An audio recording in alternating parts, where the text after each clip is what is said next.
je suis fatigué, moi, d'entendre des gens dire « Ah, les Occidentaux ont fait ceci. Ah, les Occidentaux ont fait cela. » Tout ça, là, c'est de chercher des boucs émissaires. Oui, je vais mettre un bouc émissaire aux Français, on n'a pas le choix. Ce n'est pas les Occidentaux qui ont été négociés avec les Chinois, c'est les Africains. Tout le rôle, ils sont là pour tirer le maximum possible.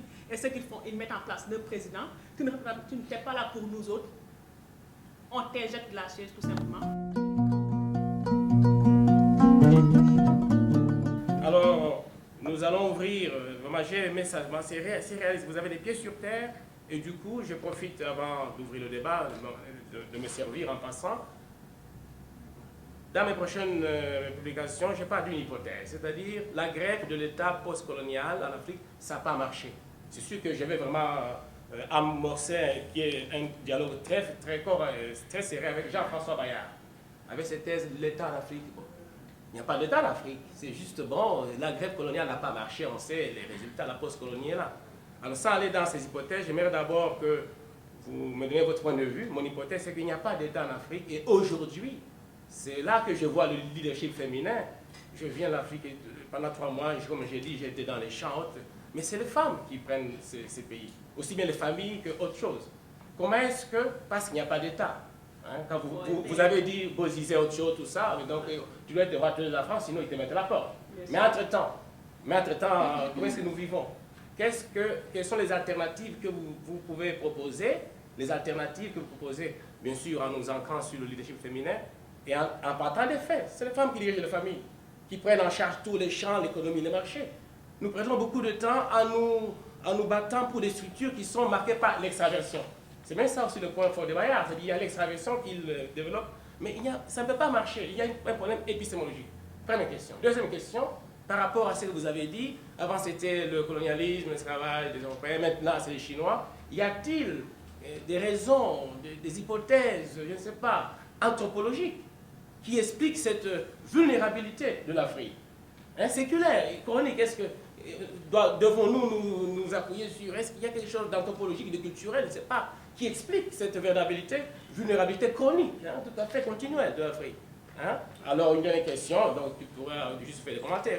Une autre question, c'est par rapport, voilà, Chine, Inde, ils sont là-bas, c'est par rapport à ce que vous faites là. Je suis très content que des jeunes comme vous et d'autres ici ont compris que, en dehors de cette violence physique, politique, mais il y a aussi la violence symbolique.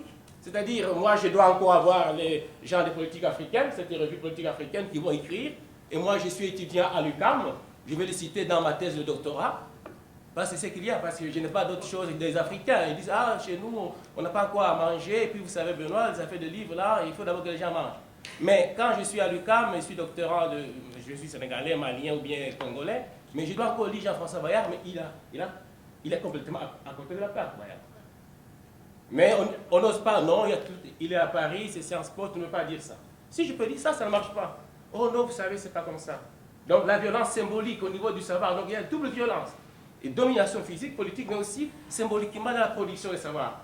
Alors il y a une note d'espérance, je pense que dans notre revue Afroscopie, je crois qu'il y a un travail immense qui est en train de s'abattre. Parce que je pense que les politiques africaines doivent se dire, ah, nos jours sont comptés, là, vraiment, on va complètement déconstruire nos affaires. Voilà un peu. Je commence par cette trilogie de questions. Sentez-vous libre, hein, allez-y avec la même fluidité, comme vous avez dit. Un peu comme quand vous parlez de l'État, oui, si on se réfère comme du traité westphalien, oui, un État, c'est quand un pays est délimité de manière frontalière à ses frontières, ça c'est un État. Mais en Afrique, avant ça, il n'y avait pas du tout d'État. On pouvait circuler comme bon nous semble. Tu n'as pas besoin de visa ni d'un passeport pour aller d'un pays à un autre pays. Maintenant, c'est sûr que c'est un système occidental qu'on était de vivre. Et d'ailleurs, même la plupart des pays d'Afrique, comme le cas de Libye, qui disait que nous, on ne parle pas de la démocratie, on a notre type de démocratie qui répond aux convictions africaines. Il se trouve où on dit, ok, tu es un dictateur, tu as un régime dictatorial, on te met dans la plaque. Donc le problème, c'est qu'il y a un problème de complexité qu'on nous, les Africains, on a. On nous a imposé un système démocratique. Est-ce que ça répond à nos convictions? Reste à voir. Est-ce que ça répond à notre culture? Reste à voir. Mais on s'embarque dedans en disant que oui, pour être un pays dans le monde, il faut être démocrate. Point final, point final. Et puis tantôt, je parlais des consensus de Washington qui obligeaient à beaucoup de pays d'Afrique ou des pays du tiers-monde de respecter quoi? La démocratie occidentale, qui ne répondent pas à nos normes, et encore d'autres aussi, de respecter les droits de l'homme et ceci. Donc nous, comme quand on parle de l'État, oui, l'État de nos jours maintenant, on ne peut plus refuser l'existence de l'État, ça existe. On nous a imposé ça, on nous a ancré ça dans les têtes, donc on parle tant de l'État, tantôt dans toute ma pensée, l'État des États africains, l'État chinois, l'État indien, et ainsi de suite. Donc dans ce sens-là, ça existe, mais autant ça n'existait pas du tout. Mais la question qu'on doit se poser, est-ce que ça nous arrange tout simplement l'État? Est-ce que ça doit disparaître? C'est un sujet d'actualité qu'on parle, puisque maintenant on doit parler des trans, je ne sais pas comment ça s'appelle, les nations, le terme étatique, ça doit disparaître complètement, vu que même l'ONU qui représente les États ne fait pas son travail, donc on ne parle plus de l'État. Et en parlant tantôt, la deuxième question c'était sur le problème de la culture anthropologique, qui explique cette vulnérabilité chronique. Le problème c'est que, mais est-ce qu'on a, c'est sûr qu'il y a beaucoup de monde, il y a beaucoup d'Africains qui écrivent. Mais un pays qui n'a pas accès à certains livres. Moi, pour être, j'achetais des livres quand j'étais au Sénégal, j'allais à la bibliothèque, j'empruntais des livres. Mais les livres qui sont plus accessibles sont des livres qui ont été écrits par des Occidentaux. Donc nous, quand on se réfère, on va se référer de qui? On va parler de Chateaubriand, on va parler de qui? De Ronsard, de François Dublet ou d'Agrippa d'Aubigné. On va parler de ces gens-là, notre référence. C'est ces gens-là qu'on a lu leurs livres, leur programme. Même au lycée, tout le programme de moi, comme j'ai fait mon baccalauréat au Sénégal, en littérature française. Qu'est-ce qu'on m'apprend? En grosso modo, c'est la littérature française. Je ne connais pas, comme la plupart des écrivains africains, comme les, je ne sais pas comment Miracle d'Europe, les miracles d'Europe, et ainsi de suite et tout. C'est des œuvres qui étaient censées, qu'on devait mettre l'accent au programme en Afrique. Dire que oui, chaque pays tu dois apprendre ton histoire, on doit mettre l'accent sur ton histoire, mais ce n'est pas le cas du tout. On nous apprend. Pourquoi ce n'est pas le cas? Pourquoi ce n'est pas le cas? Effectivement, je l'ai mentionné. Donc, le cas de Bozizé, le président en place est mis en place la plupart du temps par qui? Par l'Occident, qui est là pour subvenir, pour promouvoir l'intérêt occidental au détriment de l'intérêt de ton peuple à toi. Récemment, on parlait avec Ousmane ici dans la conférence, on disait que la plupart des présidents africains n'ont pas été élus. Pour eux, le fait qu'ils ne sont pas reconnaissants vis-à-vis de la population, c'est parce que pour eux, ce n'est pas leur peuple, même les gens du peuple qui les ont élus, c'est l'Occident qui les a mis sur place.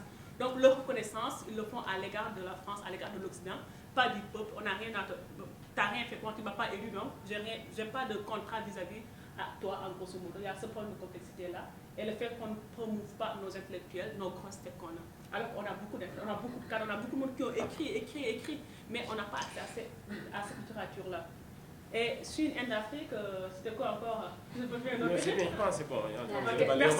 Merci beaucoup, Bintou. Je vais commencer d'abord par un petit commentaire.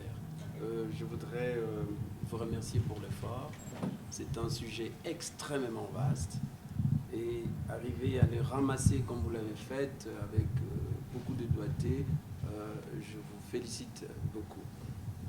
Moi, je vais être honnête avec vous. Ce que j'ai aimé dans tout ce que vous venez de dire, c'est votre conclusion. Vous ne croyez pas. Vous ne croyez pas à cette forme de relation qui a cours aujourd'hui entre l'Afrique d'une part, l'Inde et la Chine d'autre part. Je n'y crois pas non plus. Mais là où je ne suis pas d'accord avec vous, vous êtes un universitaire, vous devez être très critique vis-à-vis de vous-même, très critique dans les analyses que vous faites. Moi, je suis fatigué, d'entendre des gens dire « Ah, les Occidentaux ont fait ceci. Ah, les Occidentaux ont fait cela. » Tout ça, c'est de chercher des boucs émissaires. C'est de chercher purement et simplement les boucs émissaires. Ce n'est pas les Occidentaux qui ont invité les Chinois. Ce n'est pas les Occidentaux qui ont été négociés avec les Chinois. C'est les Africains. Et si les Africains veulent régler des problèmes, ils doivent commencer d'abord par regarder eux-mêmes, à se regarder. Les Africains ont une part de responsabilité assez importante. Vous venez de dire tantôt. Et vous avez cherché des livres et les Africains qui écrivent et ainsi de suite, vous ne les trouvez pas. Vous êtes obligés de vous rabattre sur des livres qui sont écrits par les autres. Il y a un Africain célèbre, je ne citerai pas son nom, qui a dit « L'histoire de l'Afrique doit être écrite par les Africains ». Donc, pour faire une analyse objective par rapport à ce qui se passe en Afrique, il va falloir se référer aux écrits des Africains. Mais de quel Africain parlait-on? On doit parler des Africains qui ont une certaine cohérence dans la pensée, qui ont une certaine objectivité dans la manière de dire des choses, qui disent des choses vraies. Les Indiens, moi je suis content qu'ils viennent parce qu'ils tirent leur épingle du jeu. Moi, je suis content que les Chinois viennent parce qu'ils tirent leur épingle du jeu. Vous l'avez très bien dit, dans le paradigme réaliste, le rapport entre les États, c'est un rapport d'intérêt, ce n'est pas un rapport d'amitié. Dans un contexte de la mondialisation qui n'est pas encore mondiale, mais plutôt régionale, chaque État essaie de tirer son épingle du jeu. Ça, vous le savez. Chaque État essaie de tirer son épingle du jeu. Les Chinois ne font rien d'autre. Ils ne font que tirer leur épingle du jeu. Les Indiens ne font rien d'autre. Ils ne font que tirer leur épingle du jeu. Les Occidentaux, à qui on pointe du doigt tout le temps, ne font rien d'autre. Ils ne font que tirer leur épingle du jeu. Est-ce que les Africains tirent leur épingle du jeu? Voilà la question. Alors, on ne peut pas pointer du doigt tout le temps aux Occidentaux en disant « mais ce sont eux ». Mais eux, ils tirent leur épingle du jeu. Ils travaillent pour... Le problème entre les Indiens et les Chinois d'une part et les Africains d'autre part, versus les Occidentaux, c'est qu'en Occident, ici, il n'y a pas une industrie qui appartient au gouvernement du Canada. Ça n'existe pas. Le gouvernement du Canada est un gestionnaire. Il gère les intérêts des Canadiens. L'industrie appartient au privé. Et c'est les privés qui font des choses. Les Africains n'attendraient pas qu'un privé mette la main dans la poche et puis lui donne. Vous l'avez très bien dit, les Chinois, tout appartient à l'État. Les Chinois font ce qu'on appelle le capitalisme d'État. Donc, ils ont une marge de manœuvre nécessaire pour pouvoir faire sortir la main dans la poche et puis payer rapidement. Et vous avez dit, on dit qu'avec les Occidentaux, pour avoir de l'argent, il faut beaucoup de discours. Mais c'est normal, parce que le gouvernement en Occident ne possède pas l'argent que le gouvernement chinois a pour le faire. Et donc, de ce point de vue-là, nous devons être prudents. Nous devons être prudents dans nos prises de position quand nous essayons de faire une analyse comparée. Les Chinois sont là, ils tirent leur... Nous sommes dans une perspective mondialisante, nous sommes dans une dynamique mondialisante, et en ce sens-là, les Chinois tirent leur épingle du jeu. C'est aux Africains de prendre conscience de cette réalité-là, et puis de changer leur manière de faire des choses. Merci beaucoup quand tu dis le leadership africain doit prendre sa place et faire des choses de la manière dont il devrait se faire. Moi, je n'ai pas de questions, c'était juste un commentaire. Merci. Ok, assise. Méline Piwa, je voudrais tout d'abord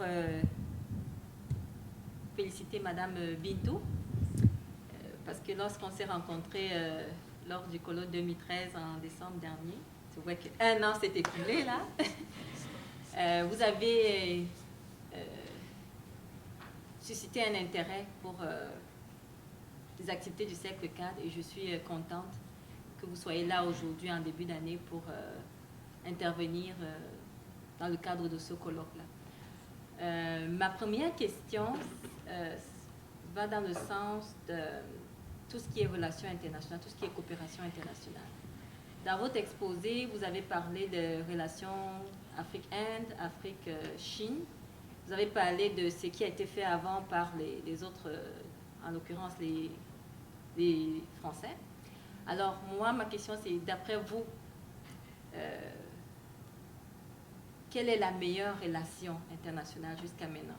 Est-ce que ça a été les Français? Est-ce que ça a été les Indiens? Est-ce que ça a été les Chinois?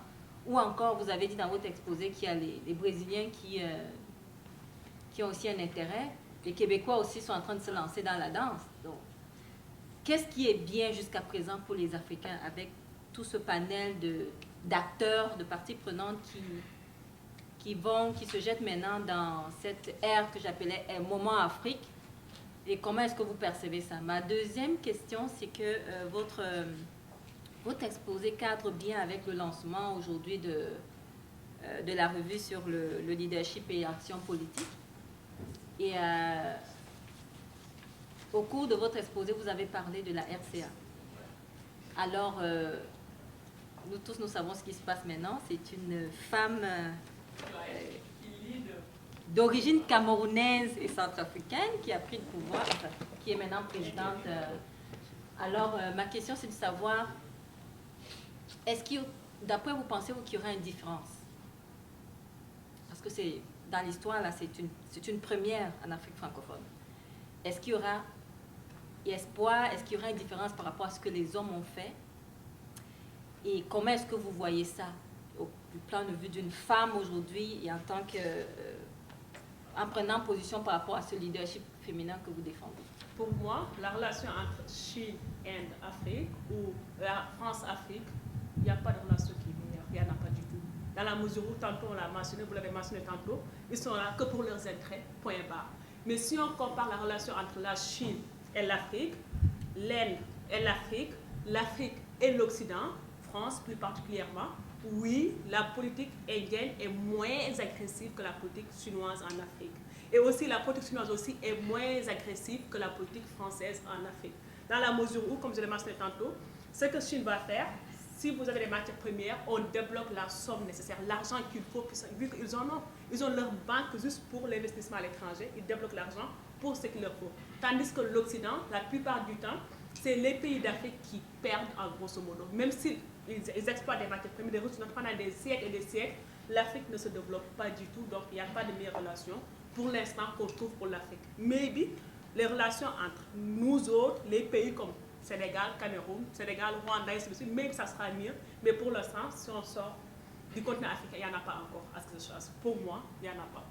Et puis, pour ce qui se passe, pour le cas de la RCA, ben, en tant que femme, je me dis qu'on a plus, par les femmes, comme on a plus un sentiment de pitié la plupart du temps, et puis on fait plus attention aux détails et ainsi de suite. Probablement, si elle a un bon entourage, elle pourra s'en sortir, mais elle a énormément de travail à faire. C'est un chaos. N'oubliez pas que RCA, c'est un pays de un peu moins de 5 millions d'habitants. Et le conflit, ça n'a pas commencé. Ils ont eu énormément de coups d'État dans le passé. Il y en a eu beaucoup, beaucoup. Et actuellement, la plupart des ONG internationales se trouvent où? En RCA. Quand tu vois les médecins sans frontières se trouvent là-bas, Oxfam est là-bas, il y a énormément d'ONG qui se trouvent sur place, alors que c'est un pays juste, en 2008, c'était un pays de 4,4 millions d'habitants qui pouvait s'en sortir avec énormément de matières premières et de ressources naturelles, mais qui n'en sort pas du tout. Et je me dis que l'Afrique, le problème de l'Afrique, c'est quoi? Un pays qui a des matières premières, pour avoir la paix, c'est très difficile. Dans tous les pays d'Afrique où il y a la guerre, c'est les pays qui regorgent de matières premières. Et donc parfois, je me dis que pour être malchanceux, c'est quoi? C'est de naître dans un pays regorgé de matières premières. C'est ça, être malchanceux. Vu que comme RDC, Soudan, RCA, c'est des pays qui sont tout le temps victimes de conflits, qui sont en guerre. Et la plupart du temps, il y a des acteurs externes qui sont sur place, qui jouent le jeu tout simplement, et de diviser pour mieux régner, comme c'est connu. Donc, elle aussi, elle lui faut un bon entourage, et se focuser sur l'essentiel pour l'instant, essayer de réconcilier. Parce que quand on parle en RCA, on dit que c'est un problème interreligieux. Ce n'est pas vrai. Les musulmans ne représentent que 10%. Ça ne peut pas être un problème. 10%, 90%, il ne peut pas être une guerre interreligieuse, c'est impossible. Nous, au Sénégal, comme on a moins de 5% de chrétiens, et notre premier président de la République, c'était un chrétien qui a dirigé le Sénégal pendant presque 20 ans. Et c'était un chrétien, alors que la majorité, c'était des musulmans. On n'a jamais eu ce problème de conflit-là. Ce qui se passe en RCA, tant que je l'ai expliqué, que je l'ai comme effleuré, il y a un problème qui se trouve là-bas. La France, oui, je vais mettre un bouc émissaire aux Français, on n'a pas le choix. Parce qu'ils jouent leur rôle. Ils sont là pour tirer le maximum possible. Et ce qu'ils font, ils mettent en place le président. Tu n'es pas là pour nous autres. On t'injecte de la chaise tout simplement. On amène quelqu'un d'autre qui fait mieux que toi. S'il ne fait pas mieux que toi, l'histoire, ça se répète et ça continue. Et comme le dit aussi les néo-réalistes, l'homme n'apprend pas du passé. Comme tous les problèmes qu'on a eu en Afrique, que RCA a connu, au lieu tout le temps d'apprendre de nos erreurs et d'essayer de s'améliorer, ce n'est pas le cas. On tombe tout le temps sur le même piège, qui est celle d'occidental, oui, soutenu par des leaderships qui prétendent être là pour les intérêts de leur propre pays, alors qu'ils ne le sont pas du tout, qui sont là pour l'intérêt occidental. Donc notre problème encore, on revient tout le temps dans ce problème, il nous faut avoir des Africains qui sont en mesure de faire face à l'Occident, des Africains qui sont là pour leur propre pays, pour que ça puisse avancer. Donc elle aura énormément de travail à faire dans ce chaos-là où elle règne entre guillemets, où elle gouverne. Merci. Ouais. Merci Denis. Merci beaucoup pour la conférence. C'est un sujet qui, vu les réactions, intéresse plus d'un. Moi, je pense qu'il y a ce dont on ne parle pas, mais qui, selon moi, apparaît en filigrane tout au long de toute cette conférence, c'est la question même de l'indépendance des États africains. Parce qu'aujourd'hui, nous avons l'impression que l'Afrique se développe sans les Africains. On nous dit qu'il y a une croissance, on nous dit qu'il y a tel chiffre d'affaires, mais lorsqu'on va voir où ces revenus-là sont amassés, on voit toujours une compagnie étrangère. Donc moi, contrairement à M. Biko, je suis d'accord avec Bintou lorsqu'elle dit que ce sont des compagnies étrangères qui profitent le plus. La question maintenant, c'est un peu d'aller au-delà de cela. Maintenant qu'on comprend qu'il y a un problème de leadership, je pense que la vraie question, c'est quelles sont les conditions de possibilité de l'émergence d'un leadership africain au profit des Africains. C'est ça la grande question. Plusieurs leaders africains ont essayé à leur manière de mettre en place un leadership qui serait en faveur des Africains. Mais comme Bintou l'a dit une fois de plus, ils se font éjecter d'une manière ou d'une autre. Le cas du Mali est aussi un exemple. On sait que l'ex-président malien aussi avait signé des ententes avec la Chine. On connaît la suite. En Centrafrique, c'est la même chose. En Côte d'Ivoire, je ne vais pas revenir sur le cas Gbagbo-Ouattara, mais on connaît un peu les positions des uns et des autres par rapport à la France. Donc, quelque part, je pense que ce n'est pas farfelu de dire qu'il y a des gens qui tirent les ficelles et qui empêchent les leaders africains véritables de prendre la place qu'ils méritent. Je pense que c'est une question qui mérite d'être méditée davantage et sans nécessairement dire que c'est toujours la faute aux autres, parce que un penseur qui disait que si l'Afrique a été colonisée, c'est parce qu'elle était colonisable. Donc aujourd'hui, la question c'est aussi de savoir si l'Afrique est toujours en manque de vrai leadership, c'est parce que les Africains, dans leur grande majorité, applaudissent toujours des leaders bidons. Dans toutes les grandes dictatures africaines, on a une bonne majorité. Prenez les plus grands dictateurs africains, ils ont un soutien considérable dans leur propre pays respectif. Moi, je pense que c'est une question qui mérite beaucoup plus de méditation et que la question de l'indépendance des États africains est au cœur de tous ces enjeux-là. On ne peut pas se développer si on ne contrôle pas nos États. On ne peut pas tirer avantage de nos matières premières si ce ne sont pas nous qui les contrôlons. C'est ça la vraie question, l'indépendance des États africains. Sans cela, on n'ira nulle part. C'est qu'effectivement, en Afrique, comme vous savez c'est quoi être comme colonisé, être victime, c'est quoi? C'est l'ignorance. Oui, en Afrique, la dernière fois on débattait sur ça, nous, notre problème, ça va sur le problème de l'éducation, en grosso modo. Si, comme un peuple qui n'a pas accès à l'éducation, qui ne sait pas qu'un gouvernement qui est mis en place a été mis par moi, un citoyen ou une citoyenne qui est allé voter pour cette personne-là, et donc cette personne me représente, ça ne va pas passer.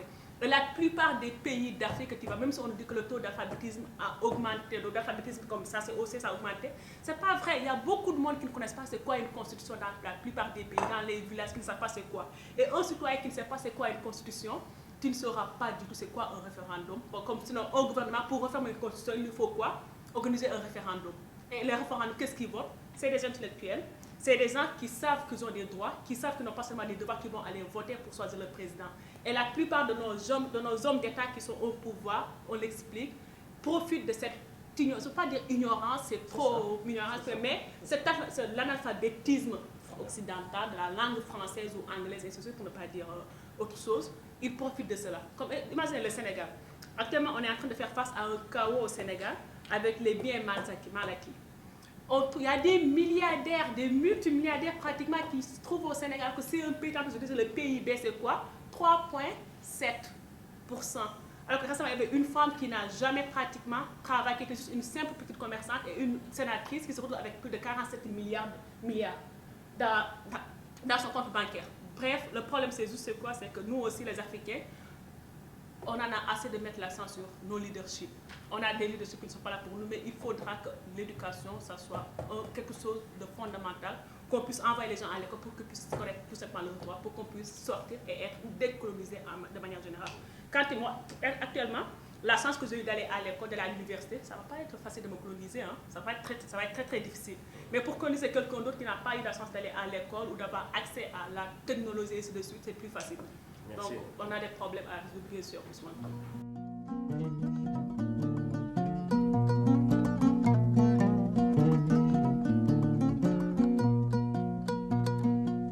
Sede bubu njankuro